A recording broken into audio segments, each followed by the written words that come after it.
ఆంధ్రప్రదేశ్లో నేటి నుంచి ఇంటర్మీడియట్ వార్షిక పరీక్షలు ప్రారంభమయ్యాయి. పరీక్షల నిర్వహణకు ఇంటర్మీడియట్ బోర్డు అన్ని ఏర్పాట్లు పూర్తి చేసింది. ఈ పరీక్షను మార్చి 1 నుంచి 20 వరకు నిర్వహించనుంది. మార్చి 1వ తేదీ నుంచి ఇంటర్ ఫస్ట్ ఇయర్, మార్చి 2 నుంచి సెకండ్ ఇయర్ ఎగ్జామ్స్ జరుగుతున్నాయి.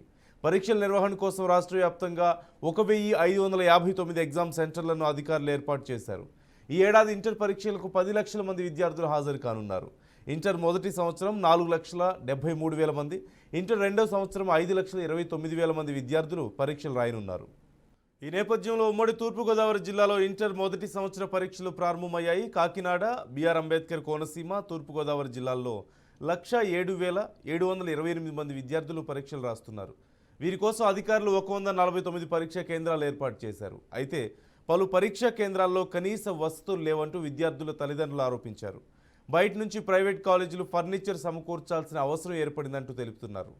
ఇంటర్ పరీక్షలపై మరిన్ని వివరాలు మా ప్రతినిధి సాంబశివరావు అందిస్తారు. రాష్ట్ర వ్యాప్తంగా ఇంటర్మీడియట్ పరీక్షలు ప్రారంభమయ్యి ఈ రోజు మొదటి సంవత్సర పరీక్షలు ఉమ్మడి తూర్పుగోదావరి జిల్లా అంటే కాకినాడ, డాక్టర్ బిఆర్ అంబేద్కర్ కోనసీమ, తూర్పుగోదావరి జిల్లాలు పరిశీలిస్తే 107,728 మంది విద్యార్థులు పరీక్ష రాస్తున్నారు. 149 పరీక్షా కేంద్రాలు ఏర్పాటు చేయడం జరిగింది. దీన్ని ఉమ్మడి జిల్లాను 22 జోన్లుగా విభజించారు. 81 మంది చీఫ్ సూపరింటెండెంట్లు, అదేవిధంగా 81 మంది శాఖాపరమైన అధికారులతో పాటు దాదాపు 1,200 మంది ఇన్విజిలేటర్లు. గత 2 సంవత్సరాలుగా కూడా తూర్పుగోదావరి జిల్లాని ఉమ్మడి జిల్లా విడిపోయి 3 ఏళ్ళు అవుతున్న ఉమ్మడి జిల్లా ప్రాతిపదికన నిర్వహించారు.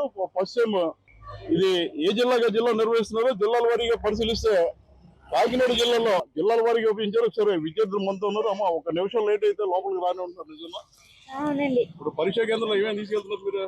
ఫ్లాంక్ 2 పెన్స్ హాల్ టికెట్ తప్పేంది అను. ఇంకా ఏమి ఏ ఊరు నుంచి వచ్చారు మీరు? కాపికల్పాలెం నుంచి. మరి ఎలా బస్సు ఎలా మీకు? బస్ కాదండి, బాబాయ్ గారు తీసుకొచ్చారు. నిజంగా బాపకేలపల్లి నుంచి బస్సు సౌకర్యం లేదు, ఆటో సౌకర్యం లేదు. మరి ఇబ్బంది కదా 1 నిమిషం లేట్ అంటే. అవునండి. మీరు ఎంటర్ ఏంటి ఏం చేస్తున్నారు?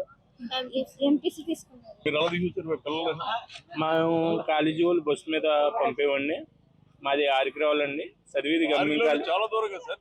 గవర్నమెంట్ కాలేజీలో చదువుతున్నారండి. మాకు కాలేజీ వాళ్ళు బస్సు వసతి కల్పించారు. ఈ మీరు చెప్పినట్టుగా కాలేజీ బస్సు కల్పించింది, మంచి ఏర్పాటు చేసింది. కానీ రోడ్లు బాగాలేదు. 1 నిమిషం లేట్ అయితే విద్యార్థులు భవిష్యత్తు దానికి సమంజసం కాదని చెప్తున్నామండి. ఏపీలో ఇంటర్మీడియట్ పరీక్షలు ప్రారంభమయ్యాయి. రాష్ట్ర వ్యాప్తంగా ఇంటర్ విద్యార్థులు పరీక్ష కేంద్రాలకు హాజరయ్యారు. ఉదయం 9 గంటల నుంచి మధ్యాహ్నం 12 గంటల వరకు పరీక్ష ఉంటుంది. నిమిషం ఆలస్యమైన పరీక్ష కేంద్రంలోకి అనుమతించారన్న నిబంధన నేపథ్యంలో కర్నూలు జిల్లా కేంద్రంలో విద్యార్థులు ముందుగానే పరీక్ష కేంద్రానికి చేరుకున్నారు. జిల్లా మొత్తం 47,412 మంది పరీక్షలు హాజరు కానున్నారు. కర్నూలు జిల్లాలో మొత్తం 69 కేంద్రాలను అధికారులు ఏర్పాటు చేశారు.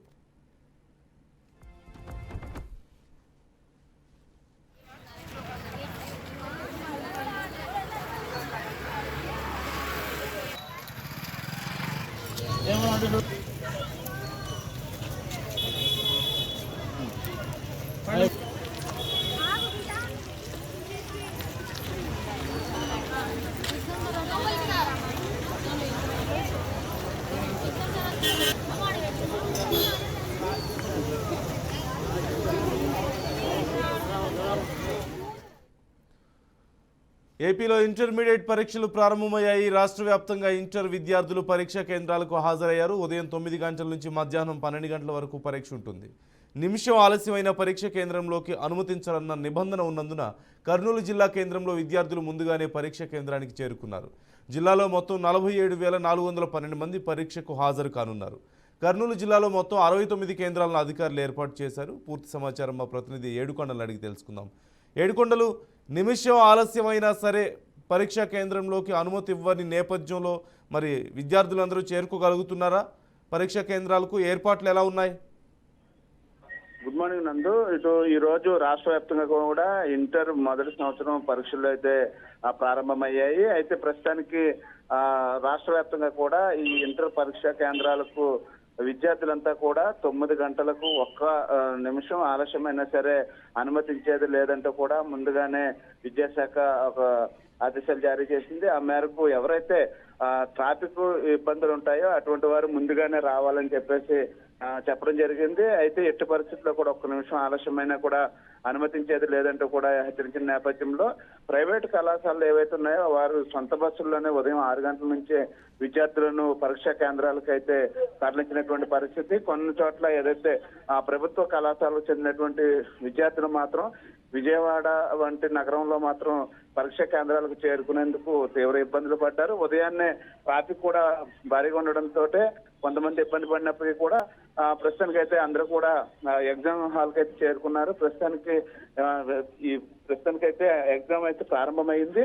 అయితే ఈ రోజు జరిగేటువంటి ఈ పరీక్ష కేంద్రాలకు సమీపంలో ఎక్కడ కూడా ఎటువంటి వ్యాపారాలు కానీ అలాగే 100 మీటర్ల దూరంలో ఎక్కడ కూడా ఈ జిరాక్స్ సెంటర్లు కానీ ఇటువంటి ఏమి నిర్వహించకుండా పోలీసులు ప్రత్యేక చర్యలు చేపట్టారు. ప్రతి పరీక్షా కేంద్రాల వద్ద కూడా పోలీసులు భారీగా మోహరించారు. ప్రస్తుతానికి ఏదైతే విద్యార్థుల తల్లిదండ్రులంతా కూడా తమ పిల్లలు ఎగ్జామ్స్ రాసేందుకు వారు సెంటిమెంట్ గా కూడా కొంతమంది పరీక్షా కేంద్రాలకు తల్లిదండ్రులే తీసుకొచ్చినటువంటి పరిస్థితి కనిపిస్తుంది. మొత్తం మీద రాష్ట్ర వ్యాప్తంగా కూడా ఈ రోజు నుంచి ప్రారంభమైనటువంటి పరీక్షకు సంబంధించి అందరూ కూడా విజయవాడ నగరంలో అయితే అందరూ కూడా సమయానికి అయితే ప్రస్తుతానికి చేరుకున్నారు. నందు, ట్రాన్స్పోర్టేషన్ సర్వీసెస్ ఎలా ఉన్నాయి? అన్ని ప్రాంతాల నుంచి పరీక్షా కేంద్రాలకు ట్రాన్స్పోర్టేషన్ బాగానే ఉందా? బస్సులైనా లేదంటే ఇతర వెహికల్స్ అయినా సరే? అంటే మారుమూల ప్రాంతాల నుంచి వచ్చేవారు మాత్రం ఎవరైతే కొంతమంది ఈ యొక్క బస్సుల మీద ఎవరు కూడా నమ్మకాలు పెట్టుకోలేదు. ఎందుకంటే ఆంధ్రప్రదేశ్ లో ఉన్నటువంటి బస్సులు చాలా వరకు కూడా కాలం చెల్లినటువంటి బస్సులు కాబట్టి అందరూ కూడా తల్లిదండ్రులు తమ వాహనాలపైన విద్యార్థులను ఈ యొక్క పరీక్షా కేంద్రాలకు అయితే తరలించారు. అయితే ముఖ్యంగా ఏవైతే ప్రైవేట్ కళాశాలలు ఉన్నాయో ప్రైవేట్ కళాశాలలు మాత్రం తమ సొంత బస్సుల్లోనే ఆయా కేంద్రాల వద్దకు ఈ యొక్క విద్యార్థులను తీసుకొచ్చి ప్రతి కాలేజీ ఎక్కడెక్కడ ఎవరెవరికి ఏ సెంటర్ వచ్చిందో ఆ సెంటర్ లోనే దింపి వెళ్ళడం జరిగింది. మరలా పరీక్ష అయిన తర్వాత అదే బస్సులో వారిని తీసుకెళ్తారు. అయితే ప్రభుత్వ కళాశాలలో చదివేటువంటి విద్యార్థులకు మాత్రం తల్లిదండ్రులే ఇవాళ అన్ని అయినటువంటి పరిస్థితి కనిపిస్తుంది. ముఖ్యంగా ఆంధ్రప్రదేశ్ వ్యాప్తంగా కూడా అంటే మారుమూల నుంచి కూడా ఉదయం 5 గంటలకే బస్సులను అయితే ఏర్పాటు చేశారు. ముఖ్యంగా ఏదైతే మహిళలు ఉంటారో ఆ విద్యార్థుల కోసం ప్రత్యేకంగా ఉచిత బస్సులు కూడా ఏర్పాటు చేసినటువంటి పరిస్థితి కనిపిస్తుంది. అయితే ప్రస్తుతానికైతే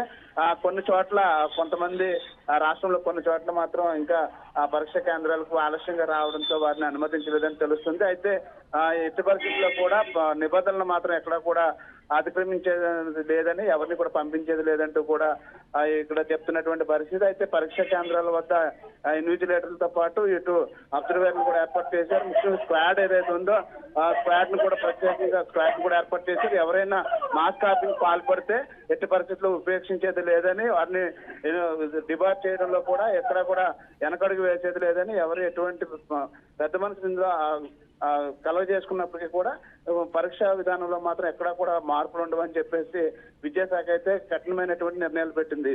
నందు, రైట్, థ్యాంక్ యూ ఏడుకొండలు.